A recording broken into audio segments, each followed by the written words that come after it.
జిల్లా ఏటూరు నాగారం పోలీసులు చట్ట వ్యతిరేక పనులకు పాల్పడే 5 వ్యక్తులపై కేసు నమోదు చేసి డీసీఎం కారు 22 మూగజీవాలను స్వాధీనం చేసుకున్నారు. జిల్లాలో ఎలాంటి అవాంఛనీయ ఘటనలు చోటు చేసుకోకుండా రోడ్డు ప్రమాదాల నివారణకు మేడారం, లక్నవరం, బొగత జలపాతం వచ్చే యాత్రికుల సౌకర్యార్థం ఎస్పీ శబరీష్ జిల్లా వ్యాప్తంగా మొత్తం 370 సీసీ కెమెరాలు ఏర్పాటు చేశారు. ఎవరైనా చట్ట వ్యతిరేక కార్యకలాపాలకు పాల్పడితే కఠిన చర్యలు తప్పవని ఏటూరు నాగారం ఎస్ఐ తాజుద్దీన్ తెలిపారు. మూగజీవుల రవాణా, గంజాయి రవాణా, అక్రమ ఇసుక రవాణా దందాదారులు నిఘా కెమెరాల పర్యవేక్షణలో ఉన్నామన్న విషయం గమనించి పద్ధతులు మార్చుకోవాలన్నారు.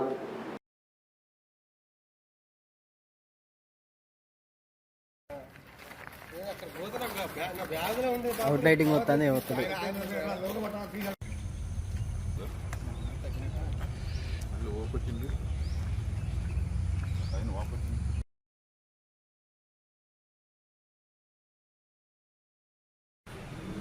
ఎస్ఐ ఏటూరు నాగారం మా గౌరవ ములుగు ఎస్పీ గారైన డాక్టర్ శబరీష్ గారి ఆదేశాల మేరకు మేము జిల్లా వ్యాప్తంగా 370 కెమెరాలు బిగించడం జరిగింది.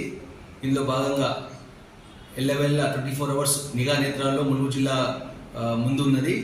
ఎటువంటి అసాంఘిక కార్యక్రమాలు కానీ, చట్ట వ్యతిరేక కార్యక్రమాలు కానీ, గుడ్ల రవాణా, అక్రమ ఇసుక దందా ఇటువంటి దానికి స్వస్తి పలకడానికి మా ఎస్పీ గారు జిల్లా వ్యాప్తం మొత్తం జిల్లా ప్రారంభం నుంచి జిల్లా ముగింపు వరకు అన్ని రహదారుల వెంట ప్రతి గ్రామంలో సీసీ కెమెరాలు పెట్టించడం జరిగింది. ఇందులో భాగంగా నిన్న తెల్లవారుజామున ఈరోజు తెల్లవారుజామున 2 గంటల ప్రాంతంలో మేము వెహికల్ చెక్ చేస్తుండగా అనుమానాస్పదంగా ఒక కారు మరియు దాని వెనకాల ఉన్న డీసీఎం వ్యాను 2 అతి వేగంతో వస్తున్నాయి. దాన్ని చూసి మేము ఆపగా వాళ్ళు దానిలో ఒక 5 వ్యక్తులు మరియు వెనకాల ఉన్న డీసీఎం వ్యాన్ పరిశీలించగా దానిలో 22 పశువులు ఉన్నవి.